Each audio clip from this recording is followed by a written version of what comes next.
Hello, welcome to Time to Say Goodbye. It is the 28th of May. We have a special guest. Well, look, all the guests are special, but today we have a guest that I have known for quite a long time and somebody who's been in the news for the past week. He is Alex Thompson. He is the co-author of the new book, Original Sin, national political correspondent for Axios. Original Sin he wrote with Jake Tapper, and it's about I don't know. It's a type of book that I really like. Like I was very excited when I saw that you wrote this, Alex, or that you were writing this because I eat up all of these books that are like, I don't know how to say it, but they always come out like within 6 months of the end of a political campaign. The one about the Hillary campaign, I believe, I forget what it was called, but like Shattered. Yeah, I love that one because they're always, and they kind of answer the questions that you want answered during the campaign. Um, Alex and I, just to introduce a little bit, like we've known each other for when was this? We worked together at Vice together. 2016. How old were you then? Like, I don't mean to be like, I feel like you were like young back then in a way, right? Like, weren't you like 24 or something like that? So it was 10, like 25, 26. Yeah. It has been very cool to sort of see you develop your career from there. It's like the Vice was such a weird crucible at that point, and then it's just like everyone there was so ambitious and young, and I was like a little bit older, and it's been like actually kind of cool to see everybody's career work out. Like almost everybody who was young at that point has been doing something cool since then. So yeah, it's been cool and good to see you again. Thanks, man. Yeah, you and Michael Moynihan were like the elders, and I agree with you. Like these books always come out. I think your former boss Bill Simmons calls them in sports. That's like the now they tell us stories. Yeah. It's like all the notebook stuff that they've been saving for months. You finally get the real story. So that was our goal here. Tyler, do you want to? Tyler is here too. Why don't we just get? We only have Alex for a little bit today, and then Tyler also has to go pick up his child. So Tyler, why don't you go? Why don't you start off here, and we can talk about this book. For those who don't know, once again, it's like it is about what happened within the Biden campaign. All right, go ahead, Tyler. Yeah, I mean, one of the things I was curious about, you were one of the first people that was covering Biden's age seriously for a mainstream outlet and sort of talking about it in public, obviously when a lot of the media environment was sort of studiously avoiding having that particular conversation. So I was just curious, as sort of a prelude to talking about the book itself, when was the moment when during Biden's administration when you realized like there's a story here that people aren't talking about, and sort of was there like something that Biden did or a precipitating event that made you realize maybe his sort of cognitive picture isn't as clean as sort of we're being led to believe?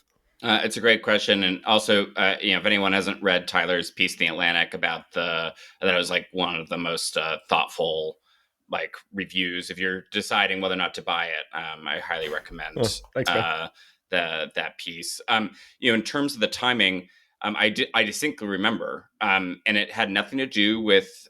I'd covered a bit how they were cocooning him. Like Joe Biden, I think people forget, like used to be the easiest quote in all of Washington.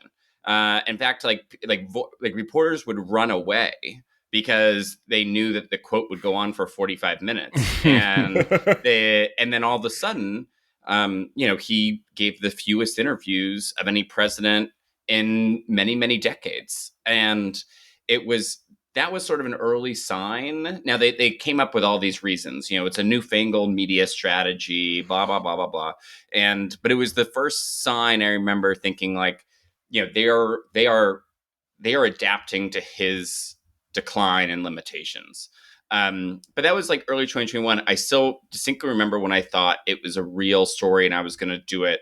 And it was the combination of him. It became clear he was going to run for re-election. There's always these questions. And then, so that meant every single age story in my mind was more important, because I think, a lot of the coverage of his age was always through the prism of it being a political liability, not his fitness for office. And I felt as soon as he said that he was running for re-election, every small thing about his age was like a really important story, because this was a guy running to be president till 2029. And it meant that it was going to be every small thing they were going to do was going to be exponentially worse in a second term. So that was number one. Number two was, I think, and they're correlated, is as soon as it became clear he was going to run, it was the first time when sources became candid um, and started leaking to me their frustrations about the limitations his age. So it was really hard to get events on the schedule before 10 and after 4, not just publicly, but privately. And, stuff like that, people finally started leaking, and and they would rationalize it. They were like, it's okay now, he's fine, but like, it was the first time where people would come forward and say, I don't think he's up to this. What year? When was that? What date So was that? spring of 2023. Spring of So like, yeah, 2023. March and April 2023. That's also when I went to Axios from Politico, and I also had the benefit, it was where I had two editors that had my back on the issue too. So I was getting sources the re-election campaign had, and then I had like editors that really were like, you should focus on not just one or two stories, but like keep going. Yeah, I had a question about that because we're Tyler and I are, now that Tyler has quit academia, Tyler and I are both like in the media and are journalists, and but it's what we do is a little bit different than the type of stuff that you do, which is, like sort of hardwired DC reporting, right? But we still talk to people, at least I do, who are doing jobs like yours and try and get a sense of what's happening. Sometimes talk to people within DC itself. The one thing I never quite got, right, was like before the time period you're talking about when sources started talking to you about some of the concerns they had, was just how much of like a open secret was this among not only the press corps but also people within DC who are the types of people who talk to media. And in your book, you detail quite a bit of that, right? And like talk about, well, who knew and who didn't know, and why did the people who didn't know not know, right? And that was all fascinating to me because I was just like there's a story about a senator who hadn't seen him in like a year and a half, and it's just like, how is that possible? Like they live in the same city, but also like surely there would be something where they would see each other, but like that's how walled off he was. I just wanted to get a sense of like, you know, how many people were talking about this, because I think that if when people get conspiratorial about this, they just say everybody knew and the press knew and the press shut up about it. And I just remember from talking to people at like who work in DC at the time, like they genuinely didn't know, and they would have told me, I think, like privately at least, if they had known. So like how open of a secret was this? I mean, as you know, journalists have a hard time arranging happy hours, let alone coordinating a massive conspiracy to hide the president's, uh, you know, diminishing faculties. I mean, like, and this is when some right wing media says like there was a media cover up. Now, like the media, I don't think really did itself many favors. I don't think it was like a proud moment for the media and covering this story. But let's be honest, like the real cover up was done by the people immediately around Joe Biden. And I also think like it was true that the people inside the White House were limiting the interactions with people on the outside. And one person that left the White House told us that this was intentional, that they were, shielding him and when he was having bad days and bad hours from staff, from members of the cabinet.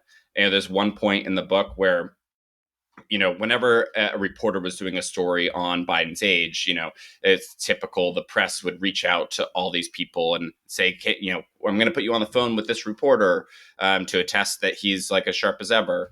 And we have one person in there that told the press person in I think it was 2024, you have to check me, but and said, I'm not going to do it anymore because I haven't seen him in months. And so I would also say, in terms of how much of an open secret it was, though, I would say that the Democrats rightly mock Republicans for saying one thing about Trump in private and another thing publicly, and they did the exact same thing. Democratic lawmakers that saw him up close. I think we have plenty of examples in the book Right. of, even if it was a one-off, even if it was just, a casual interaction, they saw him and they knew, I think, like the idea that they had confidence he could do the job for 4 more years. I just think like strains credulity, and I think it was more of an open secret among Democratic lawmakers and leaders than it was among reporters. Like, just one more like annoying journalism question, right? Which is just that, how, like, when you have a book like this, a project like this, right? And it goes to what Simmons or Brian Curtis talked about, the now they tell us story, right? Which is like, how do you sort when obviously at this point everyone in Washington is incentivized to say, I always knew and I tried to stop him, and it's these people who didn't, right? How do you sort between this when it, like, basically the tide shifts and everybody is jumping off the ship, right? And how do you sort between, like, what's real, what's not real, what's credible, and what's not credible? It's a great question. I think the first thing is you just have to talk to as many people as possible. And the second thing is, if you go through the book, there's nobody that gets in Joe Biden's face and says, "Don't do this." Right. Like everyone looks bad except for perhaps Robert Hur and Dean Phillips. Right, And right. George Clooney. And George Clooney. George Clooney was braver than, like, after the debate. Only one Democratic senator and one Democratic governor called for Biden to drop out of the race, even though many, if not most of them, privately thought he should.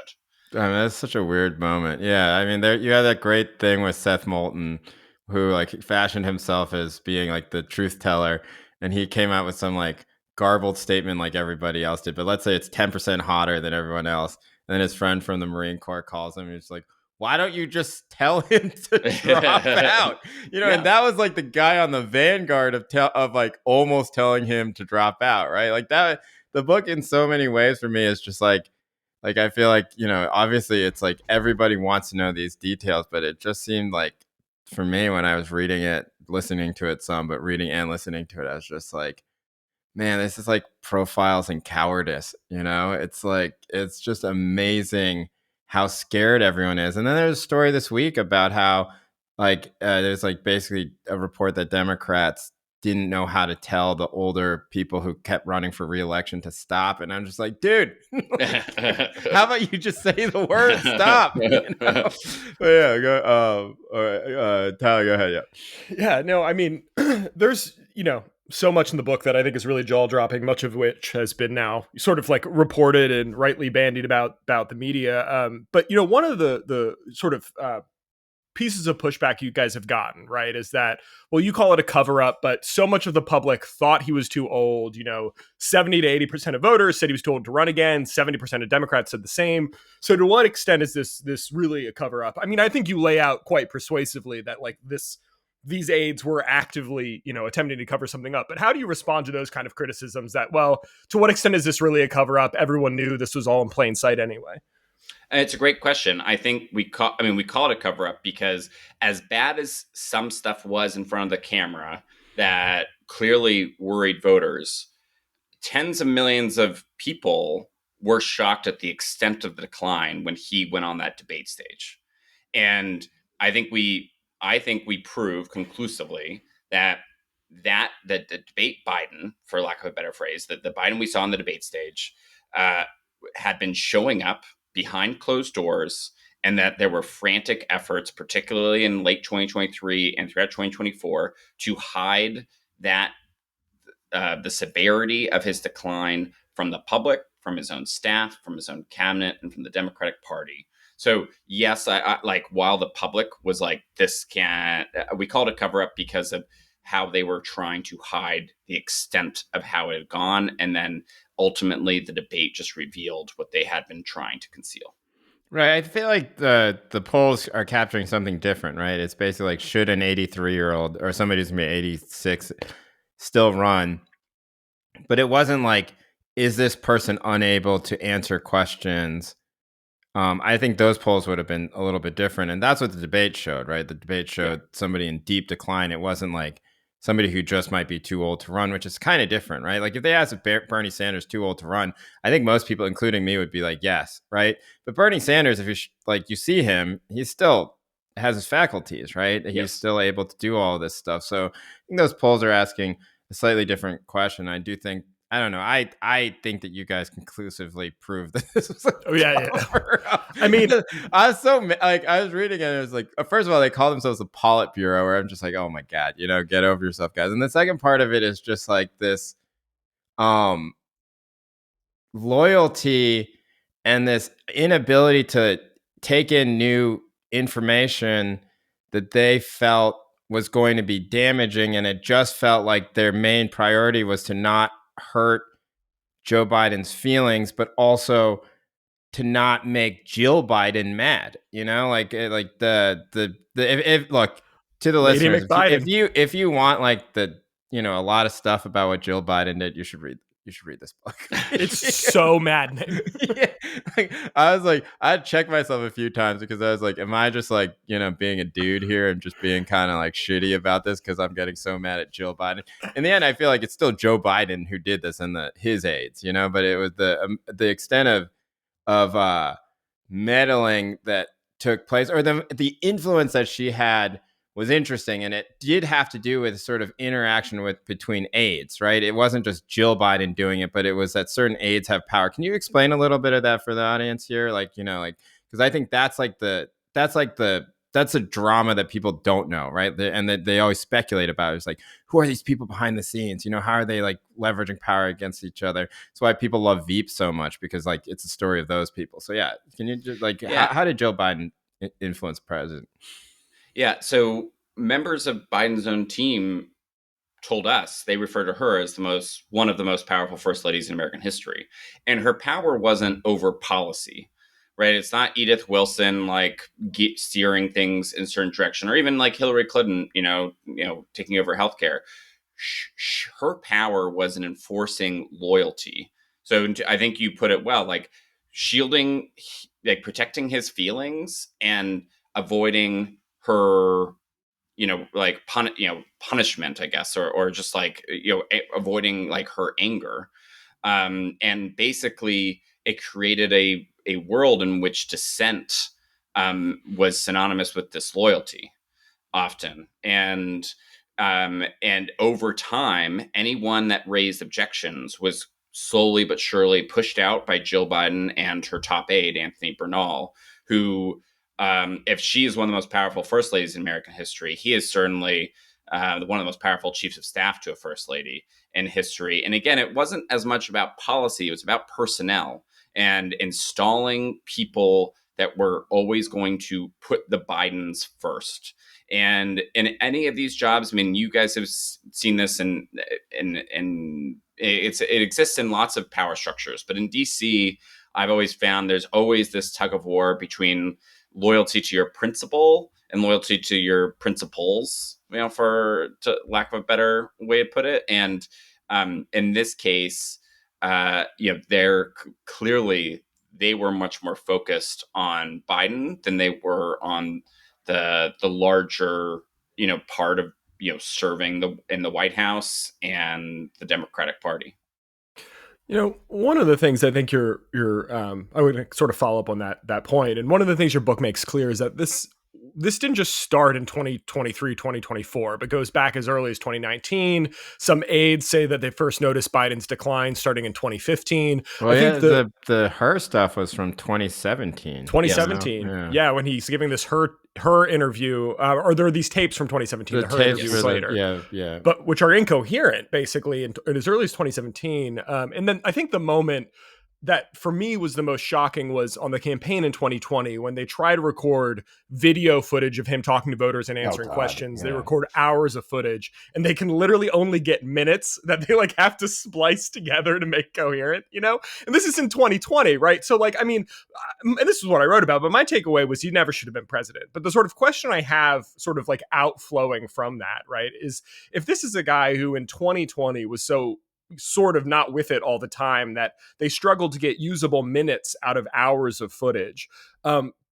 Reading this book, I kind of had a 180 about who I felt was to blame, right? Before this, I had been really critical of Biden. To me, this was clearly a hubristic old man who, because of arrogance, is running for re-election, blah, blah, blah. But after reading your book, I found myself thinking, is this guy really fit enough to make these kinds of high stakes decisions? You also point out that aides were hiding polling from him that showed he had been behind for Oh, many, yeah. many, many, many months. And so I guess the question I have for you, I kind of came away thinking more of the blame should be rested with the aides and Jill Biden and Hunter Biden than Biden himself, because he just didn't seem like someone who was maybe with it enough to make these kinds of decisions, and they hid information from him. But do you think that's being too kind to Joe Biden? Like, do you think he deserves a lot of blame in this, or do you see the sort of center of the problem as being just this more holistic system of aides and enablers and family members who sort of push toward this outcome? It's a great question, and it's the exact same thing that a lot of former Biden aides are debating themselves. And there isn't a consensus. And I don't even have a consensus, to be honest, or like a strong opinion either way. I mean, I think there's plenty of blame to go around. I mean, Joe Biden uh, also, was a guy that decided to run for president in 2018 when both of his adult children were struggling with addiction to serious drugs, and his daughter-in-law had only been 6 months sober from crack cocaine.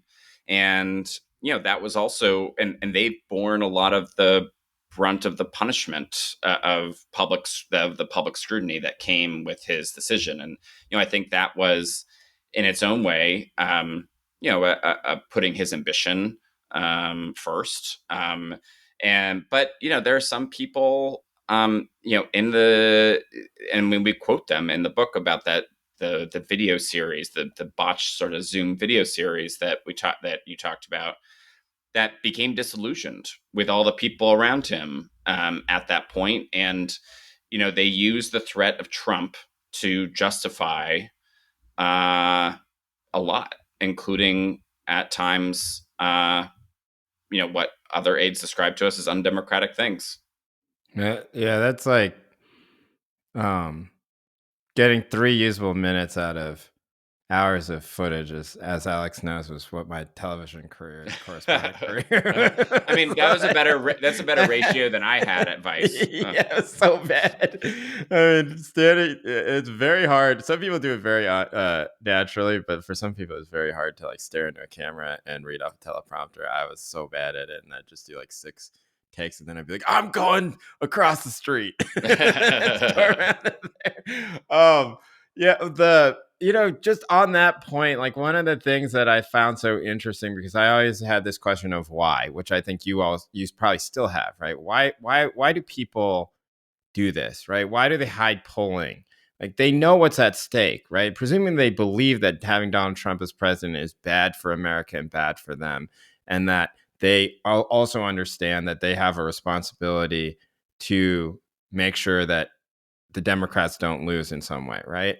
And it seems like what happened, at least, and I just want to know how you feel about this characterization just from reading your book, that like the death of Beau Biden was so devastating to Joe Biden, and like it seemed to age him quite a bit. And then on top of that, what was happening with Hunter, it seemed to be the other thing that happened, right? You describe it, I think, as like an anvil that has fallen on his head or something like that. And that these two things, this sort of destruction of his family, is partially why Jill Biden and the aides are like basically protecting him from everything, because they like legitimately don't think he's going to make it because of these all the tragedy that he's had. Not to mention, the tragedy earlier in his life with his first wife and child. That they kind of that's the reason why that actually kind of made more sense to me, right? After a while, because I was just like, well, they love this guy and they legitimately think he's gonna fall apart completely because all this shit keeps happening to his family. And it's been happening to his family since he was like 30, right? Or 35, or however old he was. That seemed to make more sense. I don't know. Like, was that like what do you think about that characterization of it? Because like I think in your journalistic way, right? You don't like give theories. Like you don't break the third, fourth wall and say, "Here's what Jake and I think." Oh, I thought it was kind of funny how you guys both refer to each other in the third person. Yeah, it's great. I was like that. I guess that's what's tough about having a co-author. And then I was listening to Jake read the book, and then but yeah, no. yeah. So, like, what do you think about that theory? Because that's the one that made sense. That's what locked into my head as making sense. I think a lot of people around Joe Biden would 100% agree with that characterization. That that these people just love him and have seen him go through so much that they do sort of shield him from bad news.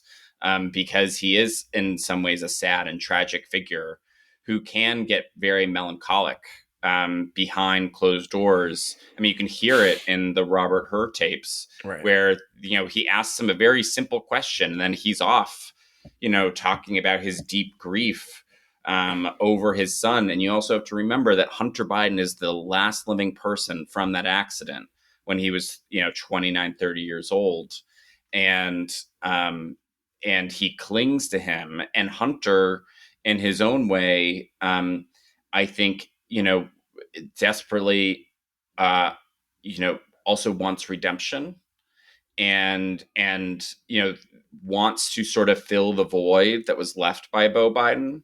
It's why he talks about running for mayor of Wilmington. And it's also why I think he became very involved, in his dad's off to the side, like his dad's presidency, and was, a backer of him running for reelection, and believed that, he could be part of this mission of stopping Donald Trump. I think the family dynamics are you cannot understand what just happened unless you understand the family dynamics. Because I remember someone, obviously we have the what they refer to as the Politburo in there. I remember someone told me, it was like, that is the inner circle, but the real inner circle is the family. And so much of the decisions flow from there. Yeah, it made me think that, how people think that everything is a conspiracy and that there are all these people pulling the strings and all these people are puppets and that they don't do anything because they and their family want to, right? And what the book exposes that or shows is that, look, sometimes it is just a guy and his family making these decisions. And it made me kind of think, maybe we should install this conspiracy, so people can't do this anymore. Go ahead, yeah. No, I mean, the Hunter Biden stuff was nuts. In particular, I mean, I think it was either you or Jake on one of the interviews I saw with you guys pointed out that, Hunter at a certain point was operating as a kind of de facto chief of staff, was making a lot of decisions, which is crazy. I mean, look, I not to stigmatize addiction or whatever, but like Hunter has a long history of making atrocious personal decisions, right? And then to have this character be the person that is so influential within the White House, I think is really, really crazy. I mean, one thing I wanted to circle back to that Jay raised, something I've been thinking a lot about since reading your book, which I must also add, I read like 2 months ago. So not saying anything about the things that were in your book was like some of the most like painful. You got embargoed? Yeah. So, but it was, so like sitting quietly, having read your bombshell of the book. I would say he was really good about it because he didn't even text me about it. Like I didn't even know until just now that you had the book the entire time. So man, it's a tight embargo. But anyway, the thing that really struck me reading it is like, there's a way in which like the Trump derangement syndrome narrative that like rightists like to talk about, like, oh, the Trump drives the liberals crazy. There's something that's like right about that, right? Because if you read what people were doing in this book, in the name of trying to defeat Donald Trump, like trying to install a president for re-election that huge swaths of the public thought was way too old to be doing the job, and that, et cetera, et cetera, et cetera. Like these, out of a desperate desire to keep him from office, even as their actions only made it more likely that he would end up in office. I mean, the just sheer irrationality of this whole enterprise is really stunning, right? Like they brought into existence the very thing they were obsessively, quite reasonably trying to prevent, right? But I guess the question I have that flows from that is, how much of the motivation among these sort of like inner circle, whether you include in that the family or the broader constellation of aides, how much of the motivation is, from what you could tell, like these people sincerely really wanted to beat Donald Trump, and how much of it is that their whole careers are tied to Joe Biden, right? Their political future, their employment future is tied to Joe Biden. One of them's making $4 million for this campaign or whatever it is. Hunter Biden is worried that he's going to go to jail if his father is not reelected, right? Jill loves being on the cover of Vogue, which she had been on more times than, as you point out, Michelle Obama in 8 years, right? And so, I mean, how do you disentangle, if you can at all, or do you have a sense as to what the balance is of like how much of this was desperate, irrational trying to defeat Donald Trump and going about it in ways that only made this outcome more likely? And how much of it was these people have a lot personally tied up in financially, in terms of their career, in terms of even their freedom, in Hunter Biden's case, and this man being president for 4 more years? Yeah, I mean, if you adopt the mocking GOP metaphor of Trump derangement symptom, then probably the most severe symptom was believing Joe Biden should be president till January of 2029 and saying so with a straight face, which many of them did. And I do think,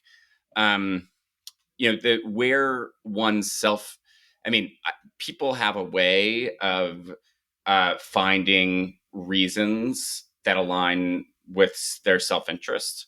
And Trump is an easy umbrella. And all of them had, all of them, and where it starts and where it ends, it is so hard to disentangle. I mean, you probably have this in your own personal life where like you question yourself. I'm like, am I just doing this because like for my self-interest and I'm convincing myself like, so it's hard for me to even project, but I can run through like, yeah, Jill enjoyed the life. She and her chief of staff had talked repeatedly about all the things they were going to do in a second term. Mike Donnellan was getting money, and also like Joe Biden had felt very dismissed by sort of the DC political consultant culture. Right. Obama didn't think much of him. So there was sort of like, I'm going to prove it to you. Steve Ricchetti, another member of sort of the Politburo, really desperately wanted to be chief of staff and was upset that he didn't get to be chief of staff.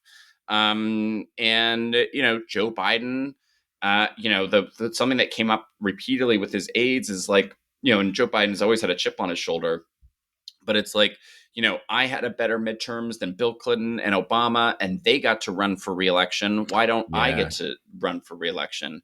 And this sort of like, I deserve to be able to run for reelection, I think, was also part of the motivation. But the percentages, it's like too hard to state, and I don't want to speculate it. Yeah, you just realize as you meet more and more very powerful people in life, which I think our profession does give access to some of those people. You think about it, and you realize that the one thing that the public doesn't understand, or maybe does understand, but that maybe you didn't understand, not you, Alex, but one didn't understand is just how much of these people's decisions are motivated entirely by personal spite, and it's just like the drama between Obama and Biden is kind of a background current in this book, but man, it is loud, right? It is so loud. And it's just like, yes, they became friends, right? It started off bad and whatever, but Joe Biden is not the type of person who forget all of that, right? Who would not think about the fact that why does everyone love this guy and not love me? I'm the one that defeated Trump. I'm the one that made it so that we're not living in Charlottesville, like the Charlottesville hate incident, right? Like this sort of mythology that he made of himself, and that ended up seeming like it was very powerful, that he wanted more than anything the opportunity to have the legacy that Obama had. And that's why he always talked about his legacy when he was like in these brief things and that stuff. Like I was very wrong about all this. I'll just come out and say everyone already knows it. I've admitted every single time, but like I was the one who was just like, I don't know, maybe you should stay in. But when he started just talking about his legacy, it made me so mad. You talked about that moment where he came out and he said, I remember this so clearly. Like that's what I realized reading this book is that like, these things are stuck in my brain because that was such a crazy time. But like when he said, "Well, I'm just going to give the best that I can, and if it doesn't work out, that's too bad." I was like, what? You're not a 7-year-old like playing Little League baseball. That's not even true of the 7-year-old playing Little League baseball. They should try and get better. But like, You like, I can't believe you said that. And then, you sort of detailed Nancy Pelosi's reaction to all of that. But speaking of Pelosi, one of the questions that I had, because I want to get onto like Kamala and what happened after he drops out. Um, there's this, you talk about how Pelosi wanted some form of primary, right? Open primary, and that this was also something that Obama wanted, right? These are two very, very powerful people within the party. Probably the most powerful outside of Joe Biden himself, and that was quickly dispelled. And then you have this great moment where Kamala gets the job, or she gets the call. Joe says, "Hey, I'm gonna give you, just give me a week," and she's like, "No, you have to do it now because all these other people are gonna swarm up." He says, "Okay," he does that, and then she decides to call all these people like Gretchen Whitmer and Pete Buttigieg and just say, "Do I have your support?" And she does that, so they're kind of backed into a corner. Yep. Like, how realistic do you think it was that there would have been some sort of open primary? Because that's the big what if for me. And again, I was wrong at the time. I said this would be a disaster because the Democrats can't get organized at all. Maybe it would have been. Maybe I would have been right about that. But now I think about it, I'm like, man, at least there would have been like the democracy part of it would have been a little bit less like galling, that there would have actually been some sort of process that people got to choose the nominee. But yeah, how close did that get to being real? Well, Joe Biden essentially made it impossible because by virtue of staying in 3.5 weeks after the debate, by dragging it out, and then he didn't have to endorse Kamala Harris, but once he did, he gave her 100 million plus head start because she then inherited his existing campaign and infrastructure and staff. And he didn't have to endorse her. I also think, you referenced before. I mean, I think some of that endorsement was, baked into some of the Obama resentment stuff. Yeah. Like, Obama didn't endorse me, in 2016. I'm going to show what like loyalty is. Also, and Jake Tapper, this is speculation because I'm not inside his head, and Jake actually Tapper disagrees with me a little bit on this, which is that like I do think there was a little bit of like, well, if you're gonna push me out, then you get Kamala, so I do think would have been terribly messy. And I bet you actually Kamala still comes out ahead and wins. I think so too. But I do think it was possible had Joe Biden not done those two things. Yeah, it's horrible. Like, I don't know. That's the other part that I think it's hard not to speculate why. And I don't know. It's so interesting that Kamala, I think, comes across actually pretty good in this book. In that both her loyalty, which I think is a virtue in itself, right? Like that she refused to sort of do the craven or cynical thing the second that this started becoming a problem. And then, just the impossibility of the task that was placed in front of her. Do you say it's like 105 days or something like that?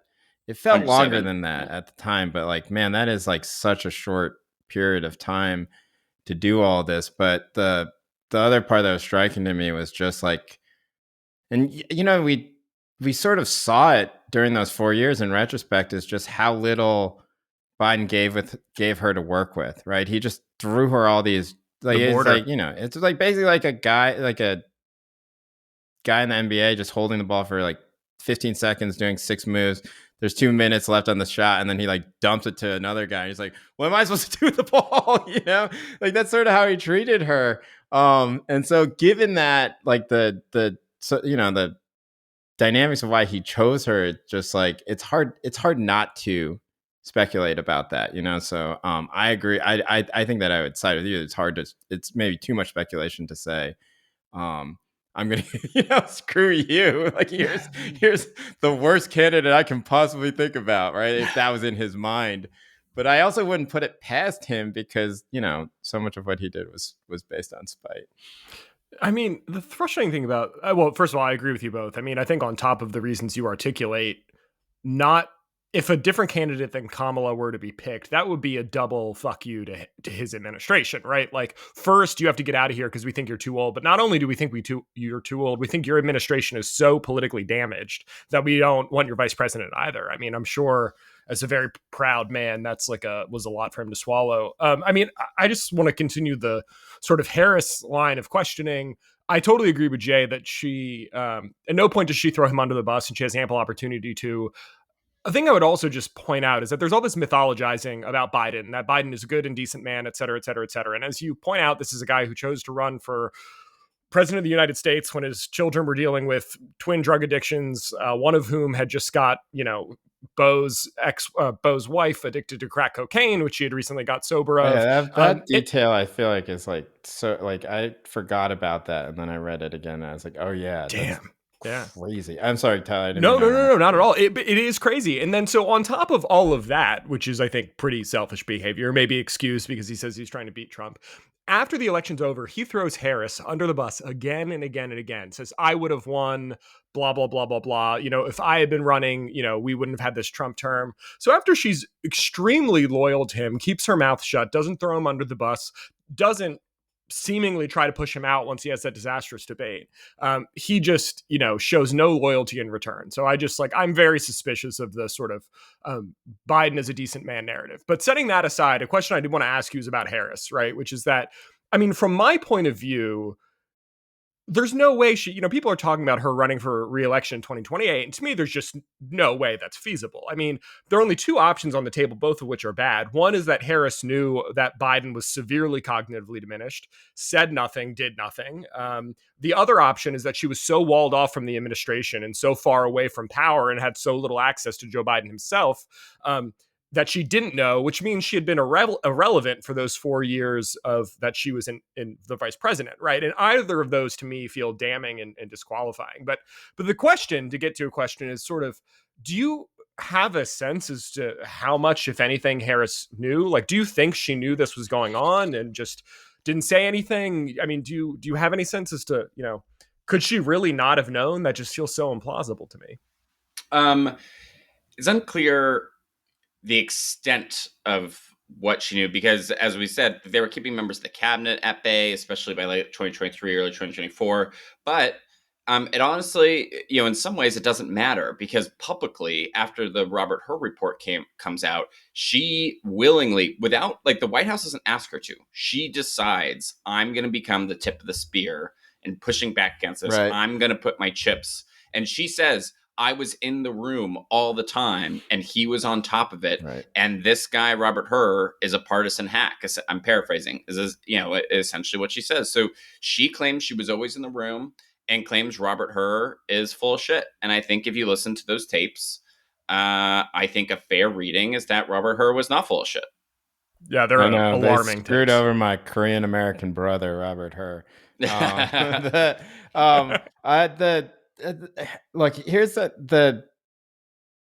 I was very struck by Kamala's loyalty too. And then there's that famous quote, right, where I believe he was like, "No daylight kid," right? Which is him saying that you can't say anything bad about me and you can't stray from what I said and what I do. My question is, like, why did they listen to him? Right? Like, did they not know that this was a problem at that point? There's multiple opportunities for them to get that point, right? Like when she went on, I forget, I think it's Colbert or something like that, and said that like she wouldn't have done anything different, right? Or when she goes on The View and basically says the same thing, the response from the press was basically like shock and outrage, and basically, you can't do this. I know they read all this stuff, I know that they have probably polling that shows that like Joe Biden is still quite unpopular. Like why did she stick so closely with him, right? Like why did she listen to him when he said no? If someone told me no daylight, kid, this is just my personality, I'd just be like, fuck you.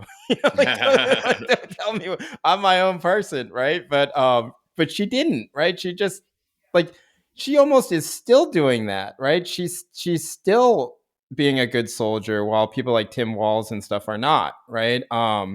Like she's still doing it. I don't know. I just find it so fascinating. Like, why do you think that she stayed in that lane?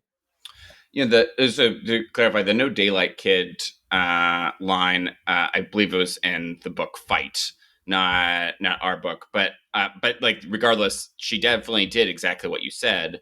I think some of it is just like she's a risk averse politician. Right. I also think, or I know, I think there was apprehension over the perception of, like the woman backstabbing, um, her boss. I think that, if you're a risk averse person and you have apprehension about that, yeah, I mean, they knew he was a problem, but also like it was unclear if it was a fixable one. Like, you're the sitting vice president. Are you actually going to be able to convince voters that you're going to be so different?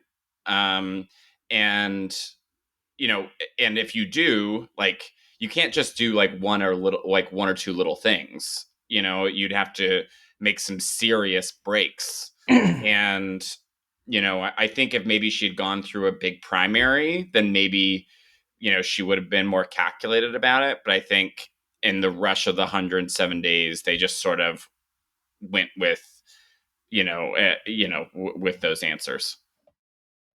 I mean, one of the things that Ari the Kamala situation that is so fascinating to me is the way, and this isn't a big through line in your book, but it's something that comes up repeatedly, is sort of the, for lack of a more polite term, I'll say the sort of like racial neurosis surrounding the whole thing, right? Where they didn't think she could win, and yet at the same time there was concern. I think it was among the the Congressional Black Caucus. You have some reporting that said, well, there was concern among some Black politicians that were she to run and lose, it would be terrible for sort of Black America. It would look really bad. It would be embarrassing. And so some of them wanted Biden to stay in because they didn't want the specter of a Black woman losing an election, right? And so, I mean, how much of those concerns around sort of identity and Harris's feasibility do you think played into him maintaining some of that support, particularly among sort of the Black political community, whether it's Clyburn or other folks? Yeah, I mean, I think Joe Biden rightfully credits the Black community with him winning the nomination, and also the Black community has been, especially Black women, have been the most loyal constituency for the Democratic Party. So that was a huge factor, not just in the fact that she was going to be the nominee if he dropped out, but it was also a big reason why she was picked in the first place. In the aftermath, I mean, Joe Biden, what we were told is like Joe Biden's heart was with Gretchen Whitmer. He saw her as sort of a Biden-esque candidate, center left, homespun, Rust Belt sort of, just get the pave the roads sort of Democrat. And Kamala was not that.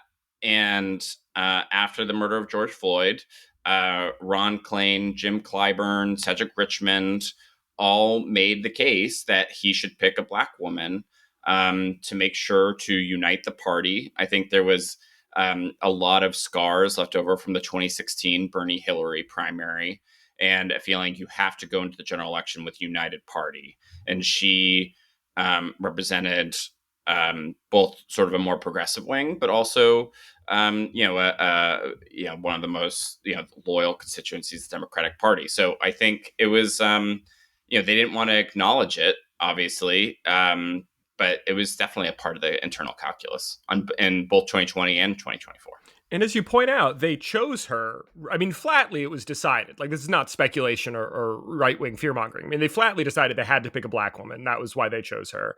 And then they turn around and say, one of their justifications why Biden had to stay in is, well, Harris can't be president. She's a terrible politician. It's like, well, why did you choose somebody you thought would be unfit to do this job in the first place? So that is not a question I'll let you ask. The next question, that's a comment, but it is just, reading the book that was mad. I was throwing shit. Tyler's going over his hobby horses. Yes. This whole Biden discussion is a hobby horse, Jay. Yeah, I know. Seriously, I was like, I think I've had to tell Tyler to calm down at least 3 times in the course of the podcast about it. But then he ended up being right, which makes me look bad. It's just like, I don't know. It's just like, it's fine. He's gonna be fine. Everything's fine. Change is bad, right? I think that was my general take on all of this. But the last question I had was just like, One of the things that this thing reveals is that like the world in which these decisions are made is quite small to people who have influence, and that Hollywood has this huge. This is not a question about what's in the book, but just from what you know, I was so fascinated to see how much influence Hollywood has on it. It's not just Clooney, right? So you have this amazing anecdote about how a story about how Clooney, when Clooney meets Biden, basically he himself has to fly from Italy to LA for like basically what amounts to 2 hours and then turn around before the event is over to get back for a shooting, which I was just like, so he flew like 24 hours for an hour and a half, and that's where he saw him.